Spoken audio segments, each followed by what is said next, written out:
ভারত সেবাশ্রম সংঘের সেবায়েতরা সমাজ সেবার উদ্দেশ্যে অর্থ সংগ্রহে নিত্য বের হতেন। একদিন স্বামী শঙ্করানন্দ এক কৃপণ গৃহকর্তার বাড়িতে উপস্থিত হন। স্বামীজি বললেন, আমি এসেছি ভারত সেবাশ্রম সংঘ প্রতিষ্ঠান থেকে। বন্যা, খরা, দুর্ভিক্ষ, নানা প্রাকৃতিক দুর্যোগে এই প্রতিষ্ঠান মানুষের সেবা করে। এর প্রতিষ্ঠাতা আচার্য প্রণবানন্দ মহারাজ যদি কিছু চাঁদা দেন তবে তা মানুষের উপকারে লাগবে, আপনারও মঙ্গল হবে। গৃহস্বামী সেই সময় মাটির হাঁড়িতে ভাত রান্না করছিল। স্বামীজিকে দেখে এবং তার বক্তব্য শুনে তার মনে একটু কৌতূহল জাগলো। তিনি স্বামীজিকে বললেন, আচ্ছা, আমি আপনাকে 2 টাকা চাঁদা দেব, তবে তার আগে এই ভাতের গরম হাঁড়িটা হাতের মধ্যে নিতে হবে আপনাকে। স্বামীজি গৃহস্বামীর কথা শুনে স্তম্ভিত হয়ে গেলেন। চোখ বন্ধ করে ক্ষণিক শ্রী গুরু মহারাজের চরণ যুগল স্মরণ করলেন। তার শরীরে যেন একটা শিহরণ জেগে উঠল। মনে হলো গুরু মহারাজ আচার্যদেব তাকে অনুমতি দিলেন। স্বামীজি সঙ্গে সঙ্গে 2 হাত পেতে দিয়ে বললেন, হাঁড়িটা আমার হাতে চাপিয়ে দিন। গৃহস্বামী মনে করেছিল সাধু বুঝি এই কথা শুনে পালাবে। কথায় আছে, যো পলায়তি সজীবতি।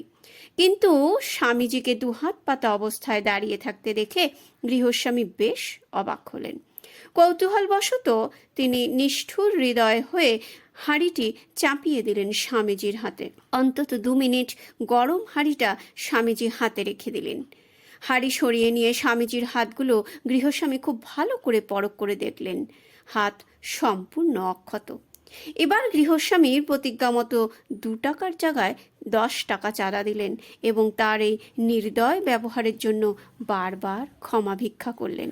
আচার্য স্বামী প্রণবানন্দজি মহারাজ তখন বালিগঞ্জে নিজস্ব জমিতে আশ্রম প্রতিষ্ঠা করেছেন। একদিন এক ভদ্রমহিলা তার ছেলেকে নিয়ে আচার্যদেবের নিকট এসে খুব কান্নাকাটি করতে লাগলো। ছেলেটি কুষ্ঠ ব্যাধিতে আক্রান্ত, তা নিরাময়ের জন্য সে প্রার্থনা জানাতে থাকলো। আচার্যদেব তাকে ডাক্তারের কাছে যাবার পরামর্শ দিলেন।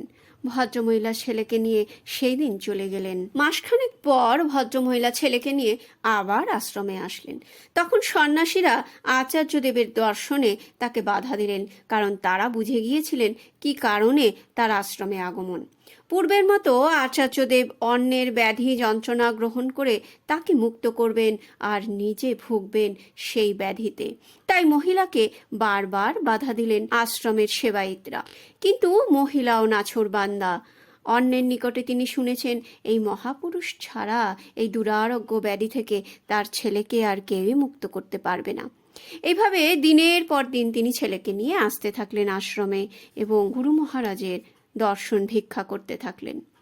একদিন আচার্যদেব অবশেষে তাকে ডেকে নিলেন। মহিলা আচার্যদেবের চরণে ব্যাকুল হৃদয়ে কান্নাকাটি করতে থাকলেন।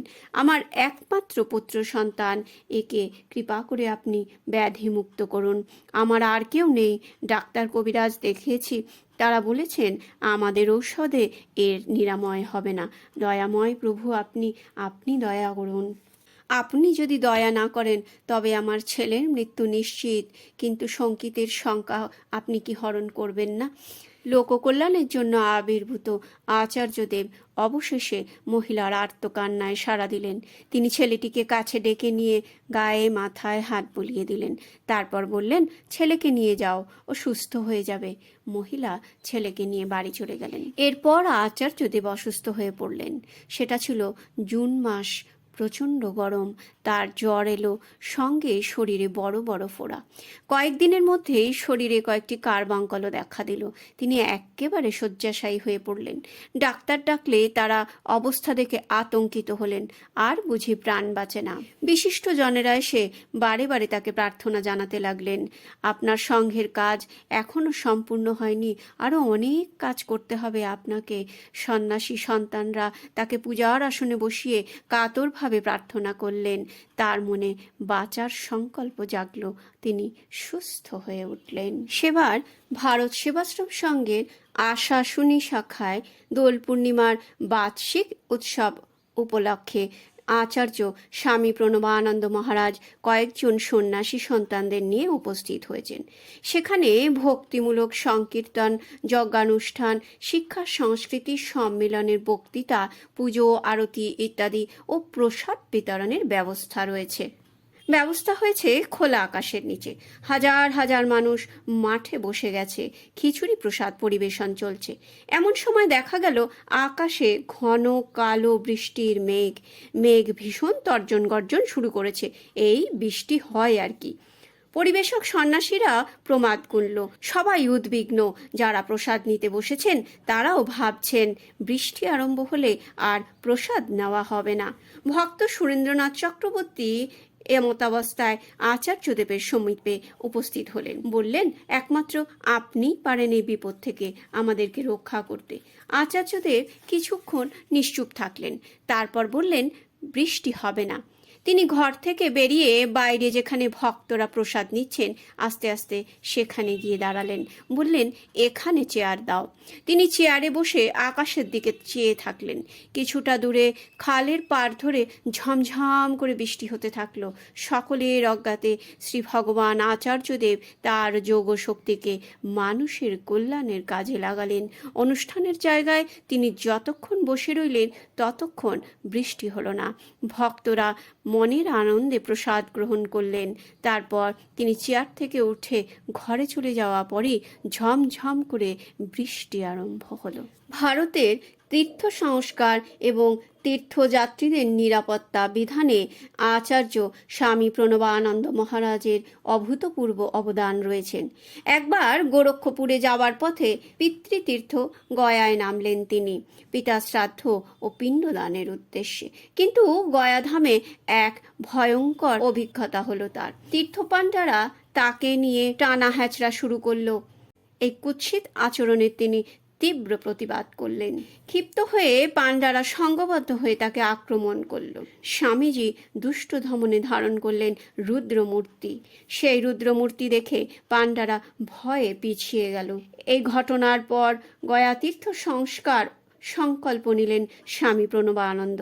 কেবলমাত্র গয়া নয়, একে একে সমস্ত হিন্দু তীর্থগুলো সংস্কারের কাজে হাত লাগালেন তিনি। তখন ভারত সেবাশ্রম সংঘ কলকাতা বালিগঞ্জে সবে মাত্র করে উঠেছে। আজ বাজিতপুর তো কাল কলকাতা, পরের দিন গয়া, তারপর কাশী। এইভাবে প্রচণ্ড ব্যস্ততায় তিনি তার কর্মযজ্ঞ চালিয়ে যাচ্ছেন। একদিন বাজিতপুর থেকে কয়েকজন সন্ন্যাসীকে সঙ্গে নিয়ে তিনি কলকাতা আসবেন। আসার দিন সকালে রান্নার ঠাকুরকে বললেন, আজকে বেশি রান্নার দরকার নেই, আমার টিফিন বাটিতে 2 বাটি ভাত তরকারি দিয়ে দিলেই হবে। ঠাকুর সেই মতো 2 বাটিতে ভাত, অন্য 2টি বাটিতে তরকারি ও সেদ্ধ টেদ্ধ ভরে দিল। তার সঙ্গে আরও 7 জন সন্ন্যাসী যাবে, সে কথা ঠাকুরকে তিনি বলেননি। সন্ন্যাসী সন্তানদের এমনই বৈরাগ্য, এমনই শরণাগতি যে আচার্যদেবের অনুমতি ছাড়া তারা এক পাও চলেন না। 1 হাতা ভাত দিলে তাই খেয়ে উঠে যান, অন্য কোনো চাহিদা তাদের জীবনে ছিল না। যথারীতি মালপত্র নিয়ে প্রস্তুত হয়ে সন্ন্যাসীদের নিয়ে রওনা হলেন তিনি বাজিতপুর ঘাট থেকে নৌকোয়।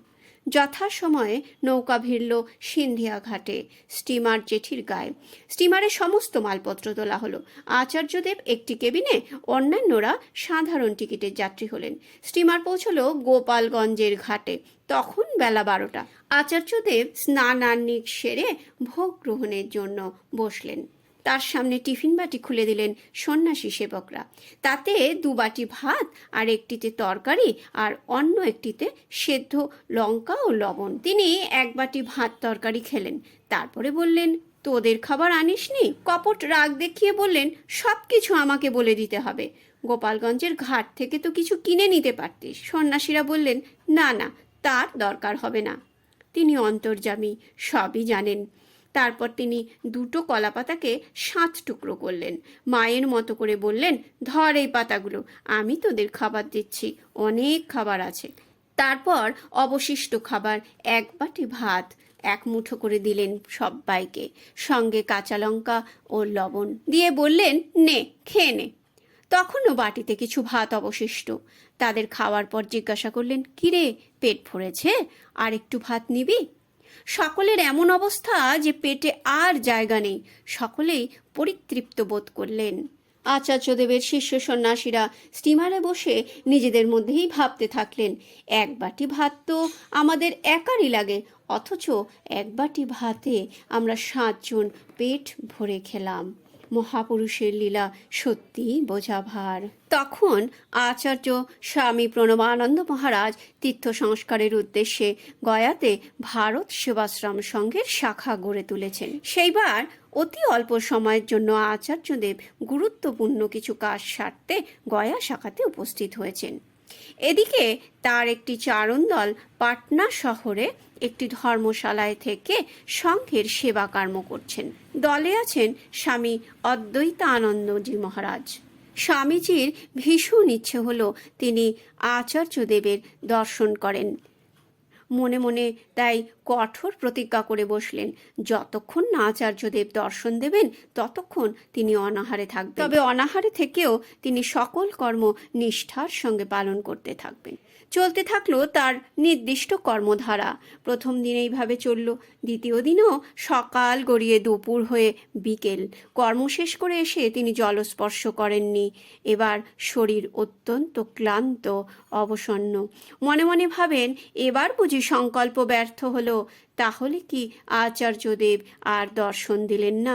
তিনি কি অন্তর্যামী নন, নাকি আমার সংকল্পে, আমার দৃঢ়তায়, আমার নিষ্ঠায় কোনো ত্রুটি রয়ে গেছে? প্রাণদেবতা তাই আজও নীরব। তিনি মনে মনে এই রূপ চিন্তা করছেন। এমন সময় হঠাৎ এক সেবক গুরু মহারাজকে প্রবেশদ্বারে ঢুকতে দেখে দৌড়ে এসে খবর দিল স্বামীজি মহারাজকে। খবর পেয়ে অদ্বৈতানন্দজি হুড়মুড়িয়ে বিছানা ছেড়ে উঠবার চেষ্টা করলেন, কিন্তু ততক্ষণে আচার্যদেব তড়িৎ গতিতে এসে প্রিয় অনুগত পাগল শিষ্যের ঘরে গিয়ে তার বিছানার পাশে বসেছেন। স্বামী অদ্বৈতানন্দজি উপবাস ক্লিষ্ট দেহে উঠে গিয়ে আনন্দে তার চরণে মাথা রেখে কাঁদতে থাকলেন। প্রাণদেবতা দুহাত দিয়ে তাকে তুলে মধুর হেসে বললেন, পরের ট্রেনেই ফিরে যেতে হবে গয়াতে। গুরুত্বপূর্ণ কাজ ফেলে এসেছি, কাজ সেরেই ফিরতে হবে কলকাতায়। এরপর সন্তানেরা তাড়াতাড়ি গুরু মহারাজের আহারের ব্যবস্থা করলেন। তিনি তা প্রসাদ করে অদ্বৈতানন্দজির হাতে দিলেন, পরে সকলকে দিলেন। পর মুহূর্তে প্রাণদেবতা আচার্যদেব চলে গেলেন। কাউকে তার সঙ্গে যেতে নিষেধ করলেন।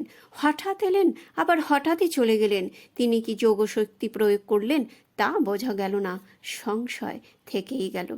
আচার্যদেব এক জায়গায় বলেছেন, আশ্রিত সন্তানদের সব কিছু খুঁটিনাটি আমাকে লক্ষ্য করতে হয়। স্বামীজির এই বাণীর সত্যতা তিনি সচক্ষে দেখিয়ে দিলেন। সন 1934। অধুনা বাংলাদেশে আশা শুনি সেবাশ্রমে দোল পূর্ণিমা উপলক্ষে উৎসব অনুষ্ঠান। আচার্যদেব, সন্ন্যাসী, সেবক, স্বামীজিরা সঙ্গে উপস্থিত হয়েছেন। দুদিনব্যাপী উৎসব অনুষ্ঠান চলল।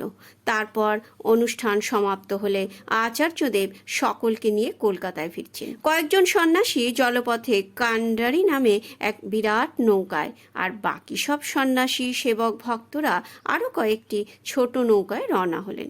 বাংলাদেশে ছোট নদীগুলিতে যাতায়াতের পক্ষে খুবই বিপজ্জনক। নৌকাগুলি বাতাসে ওলট পালট করছে। তাতে ভক্তরা ভীত চিত্তে আচার্যদেবের শরণাগত হয়ে প্রার্থনা করছেন। সন্ন্যাসীরা এই অবস্থায় গভীর ধ্যান ও চিত্তে মগ্ন হয়ে আছেন। একটি নৌকোতে ছিলেন স্বামী পরমানন্দ, সঙ্গে আরও 10 জন। ধ্যান ও চিত্তে তিনি দেখলেন পৃথিবীময় অন্ধকার, নৌকাটি গভীর নদীতে ডুবে যাচ্ছে। হঠাৎ তার ধ্যান ভেঙে গেল। তিনি নিশ্চিত হলেন এ কোনো অশুভ ইঙ্গিত, কোনো দুর্ঘটনা ঘটতে চলেছে। স্বামীজি আতঙ্কিত হয়ে আচার্যদেবকে একান্তভাবে স্মরণ করলেন। হে প্রভু, আমি তোমার শরণাগত, এই অধমকে সংকট থেকে তুমি রক্ষা করো।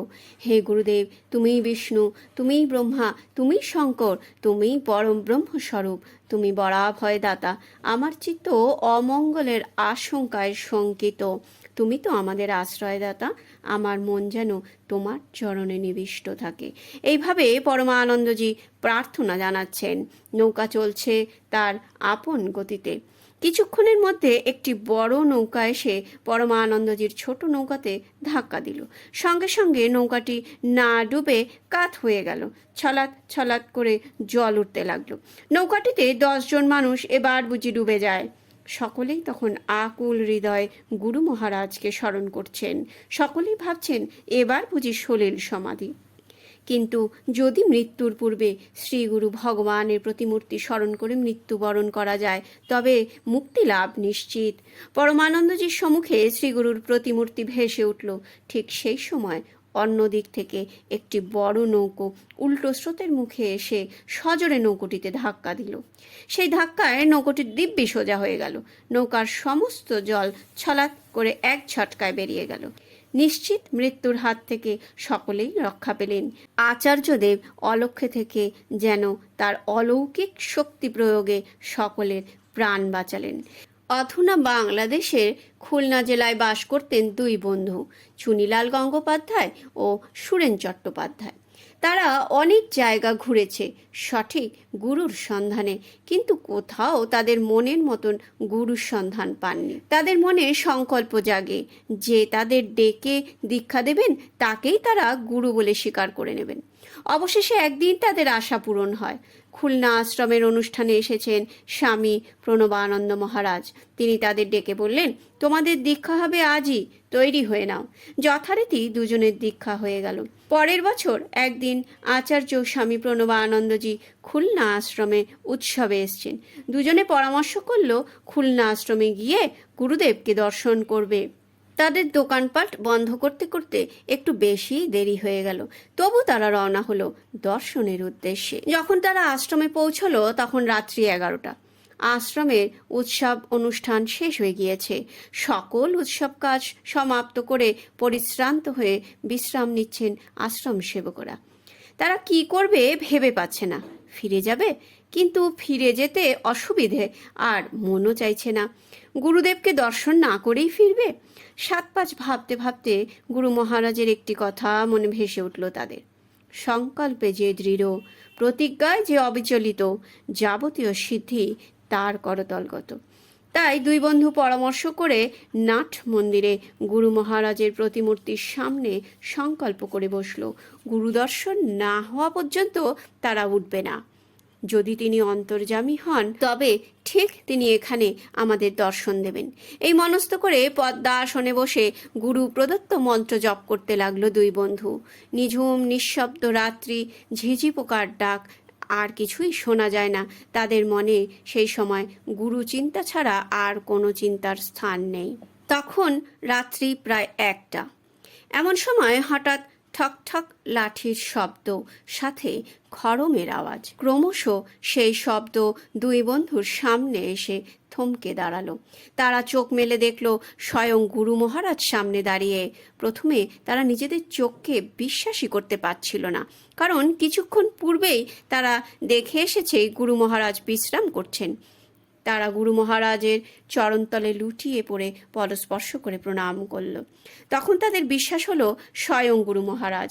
তিনি কোনো কথা না বলে যে পথে এসেছিলেন সেই পথেই আবার ফিরে গেলেন। তারা আলোচনা করে ঠিক করলো পদস্পর্শ করে দর্শন তো হলো, কিন্তু কই কথা তো হলো না। তারা ফিরে গিয়ে দেখলো গুরু মহারাজ পূর্বের মতোই একইভাবে গভীর নিদ্রামগ্ন। সেই অবস্থা দেখে কিছুক্ষণ অবাক বিস্ময়ে তারা তাকিয়ে থাকলো। পরক্ষণে তাদের মনে হলো এসব অলৌকিক পুরুষের লীলা বোঝা আমাদের মতো সাধারণ মানুষের পক্ষে সম্ভব নয়। মনে মনে মহাপুরুষের লীলার কথা চিন্তা করতে করতে তারা বাড়ি ফিরল। যার যেমন ভাব তার তেমন লাভ। তিনি একসময় বলেছেন, আমার ভাবের সঙ্গে যে যত যুক্ত হতে পারবে তার অন্তর তত পরিপূর্ণ হয়ে উঠবে। ত্রিশূল আচার্যদেবের মহাশক্তি ও মহাভাবের প্রতীক। তিনি সিদ্ধপীঠ বাজিতপুরে 1925 সালে পৌষী পূর্ণিমায় ওং হরগুরু শঙ্কর শিব শম্ভ তারক ব্রহ্ম শিব নামের প্রচলন করেন। যিনি হর তিনিই গুরু, যিনি গুরু তিনি শিব বা শম্ভু। ত্রিশূল হলো শিবের অস্ত্র। ত্রিশূলের 3টি ফলক সত্য, রজ ও তম, এই 3 গুণের সমাহার। সত্য গুণের প্রতীক পালনকর্তা বিষ্ণু, রজগুণের প্রতীক সৃষ্টিকর্তা ব্রহ্মা এবং তমগুণের প্রতীক সংহার দেবতা শিব। শিবের ত্রিগুণাত্মক ত্রিশূলে সৃষ্টি স্থিতি লয়ের 3টি প্রসিদ্ধ ছন্দ গৃহীত। সেবার সংঘের শাখা গয়াতে মহালয়া উপলক্ষে পিতৃপক্ষ তিথিতে পিণ্ডদানাদি কার্য সম্পানের জন্য হাজার হাজার তীর্থযাত্রী উপস্থিত হয়েছে। তীর্থযাত্রীরা সকলেই সংঘের ধর্মশালায় থাকেন। এক তীর্থযাত্রী সেদিন কুয়োর পাশে তার পোশাক পরিচ্ছদ, টাকা পয়সা, গলার চেন, হাতের ঘড়ি সব কিছু খুলে রেখে স্নান করছে। ঠিক সেই সময় তার অন্যমনস্কতার সুযোগ নিয়ে এক চোর সব কিছু লুট করে নিয়ে পালায়। যাত্রীটি অসম্পূর্ণ স্নান গায়ে একেবারে আচার্যদেবের চরণতলে এসে লুটিয়ে পড়ে। কাঁদতে কাঁদতে বলে সব ঘটনা, আর বাড়ি ফেরার মতো তার কোনো সম্বল বাকি নেই। দয়া করে আচার্যদেব যদি কিছু ব্যবস্থা করেন। আচার্যদেব যাত্রীর কথা শুনে তার অন্তর পরিহিতে বিগলিত হলো। কিছুক্ষণের জন্য একেবারে ধ্যানস্থ হয়ে থাকলেন। হাজার হাজার যাত্রী কাকে ধরবেন? ধ্যানভঙ্গ করে যাত্রীটিকে আশ্বাস দিয়ে বললেন, তুমি টাকা পয়সা ফেরত পাবে, আমি চেষ্টা করছি। এরপর আচার্যদেব আশ্রমের হিন্দুস্তানি কর্মীকে ডেকে পাঠালেন। কর্মীটির নাম সমর। সে সঙ্গে সঙ্গে এসে উপস্থিত হলো।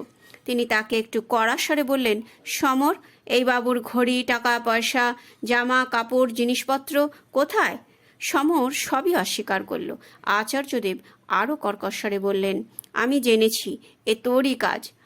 সমর আচার্যদেবের পা জড়িয়ে ধরে নানা রকম দিব্যি কেটে বলতে লাগলো, না, আমি এ কাজ করিনি। আচার্যদেব এবার বললেন, তুই যদি জিনিসপত্র ফেরত না দিস তবে তোর মহা বিপদ হবে। এই বলে ভয় দেখালেন। সমর নির্ভয় চিত্তে বলে চলল, না, আমি এ কাজ করিনি। আপনার ইচ্ছে হলে আমাকে মেরে ফেলতে পারেন, কিন্তু আমি এই কাজ করিনি। আমি আপনার আশ্রয়ে আছি, এ কাজ আমি করতে পারি। এরপর আচার্যদেব সমরকে নিয়ে ঘরের ভেতরে প্রবেশ করে দরজা বন্ধ করে দিলেন। কিছুক্ষণ পরে দরজা খুললেন। সমর ঘর থেকে বার হয়েই সোজা দৌড় দিল তার নিজের বাড়ির দিকে। অল্প সময় পরেই সমর জামা কাপড়, টাকা পয়সা সব কিছু এনে আচার্যদেবের চরণে রেখে বারে বারে ক্ষমা চাইতে লাগলো। আচার্যদেব যাত্রীটিকে ডেকে বললেন, দেখো তো সব কিছু ঠিকঠাক আছে কিনা। যাত্রীটি সব কিছু ফেরত পেয়ে সমরকে 5 টাকা বকশিস দিল আর স্তম্ভিত মনে আচার্যদেবের চরণে বারে বারে প্রণাম করল। সমর পরে বলেছিলেন, আচার্যদেব অন্তর্যামী, এই জগতে তার অজানা কিছুই নেই, তার নিকট কিছু ফাঁকি দেওয়া অসম্ভব। 1938 সালে হরিদ্বারে পূর্ণ কুম্ভ মেলা আয়োজিত হয়েছে। অন্যান্য স্বামীজি ভক্ত স্বেচ্ছাসেবকদের সঙ্গে স্বামী পরমানন্দজিও সঙ্গ নিলেন। দলবল সহ হরিদ্বার পৌঁছে তারা রৌড়ি দ্বীপে শিবির বানালেন। স্বামী পরমানন্দজিকে আচার্যদেব দায়িত্ব দিলেন সকল ধর্ম সম্প্রদায়ের আখড়ার মহন্ত ও সন্ন্যাসীদের নিমন্ত্রণ, সংঘের কথা প্রচার এবং আচার্যদেবের আগমন বার্তা জানাবার জন্য। এভাবেই প্রত্যহ প্রচারের কাজ চলতে থাকলো। একদিন স্বামীজি সম্প্রদায়ের মহন্তদের সঙ্গে আলোচনা করে ভাব বিনিময় করে দুপুর হয়ে গেল। স্বামীজিকে সম্প্রদায়ের মহন্তরা প্রসাদ গ্রহণ করার অনুরোধ করলেন, কিন্তু তিনি বললেন, আজ আমার স্নান পুজো বন্দনা হয়নি, অন্য দিন হবে খন। আশ্রমের ক্যাম্পে ফিরতে তার আরও দেরি হয়ে গেল। আচার্যদেব সকল যাত্রী, সন্ন্যাসী, স্বেচ্ছাসেবকদের খাইয়ে দরজায় পাশে অপেক্ষা করছেন স্বামীজির জন্য। স্বামীজি পৌঁছতেই তিনি বললেন, আজ যাত্রীর সংখ্যা বেশি হয়ে গেছে, তোর খাবারটা পর্যন্ত খাইয়ে দিয়েছি, তোর তো খাওয়া হয়নি, রান্না হবে, তুই স্নান সেরে আয়। রান্না হলে আচার্যদেব তাকে খাওয়ালেন। পরে বললেন, যা এখন বিশ্রাম কর গিয়ে, বিকেলবেলায় আবার যাওয়া যাবে খন। বিকেলেও প্রচার করলেন স্বামীজি। অপর একদিন তিনি প্রচারে বের হলেন সকালবেলায়। উদাসী সম্প্রদায় নির্মলা আখড়া সেরে নানকপন্থীদের মঠের ক্যাম্পে গিয়ে সংঘের কথা, আচার্যদেবের কথা বলতে বলতে দুপুর গড়িয়ে গেল। নানকপন্থীদের সন্ন্যাসীরা মঠে প্রসাদ গ্রহণের জন্য পীড়াপিড়ি করতে থাকলেন। এত দৃঢ় অনুরোধ স্বামীজি আর উপেক্ষা করতে পারলেন না। প্রসাদ গ্রহণ করে তিনি আশ্রম ক্যাম্পে ফিরে এলেন। ফিরে দেখলেন আচার্যদেব সেদিন সকলকে খাইয়ে বিশ্রামে চলে গেছেন। স্বামীজি আচার্যদেবের সিদ্ধাসনে প্রণাম করে রান্নাঘরে গেলেন। দেখলেন সমস্ত কিছু শূন্য। আচার্যদেব বিশ্রাম থেকে উঠে স্বামীজির পেছনে পেছনে রান্নাঘরে গিয়ে বললেন, তুই তো ভান্ডারা খেয়েছিস, তাই না? বাইরে ভান্ডারা খেলে কি আর আমার এখানে খাবার রাখা থাকে? আচার্যদেবের এই কথা শুনে স্বামীজি খুবই অনুতপ্ত হলেন। তিনি অনুতপ্ত হৃদয়ে অনুভব করলেন, আমরা বাইরে কি করি আচার্যদেব তার অলৌকিক শক্তি দ্বারা সব কিছু জানতে পারেন। সেদিন থেকে স্বামীজি জীবনে তার আদেশ নির্দেশ ছাড়া আর কোনো কর্ম করেননি। কালক্রমে আচার্য স্বামী প্রণবানন্দ মহারাজের সাধনা বিশাল আকার ধারণ করেছে। তার সন্ন্যাসী সংঘ সৃষ্টি করেছে সেবাব্রতের এক মহান ইতিহাস।